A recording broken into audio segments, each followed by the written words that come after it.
So fetch uses two devices at once. This basically opens up a socket server that listens for connection requests, again coming in on port 1201. When it gets that connection, it will go ahead and send a message saying enter a file name. You type in a file name, hit return, and it will attempt to open up that file, read the contents, and send them back to the user. So let's assemble that. It's called fetch. I don't know if I need to reset the pig. Let's try it.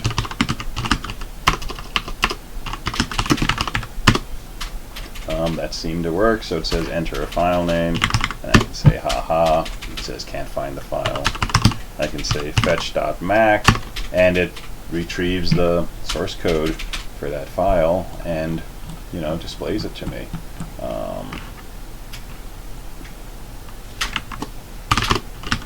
If I look in here, I've got a sample file which just has some Shakespeare in it.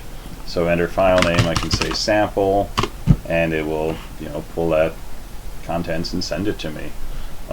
So pretty simple example of a fairly complex behavior. Now this is not retro computing per se, right? I mean it's running on a retro vintage emulator, but it's using very sophisticated things, like all of the machinery of the Linux system that this is running on. So it's not retro per se. It's some kind of mashup maybe, but anyway, so that's a fetch program.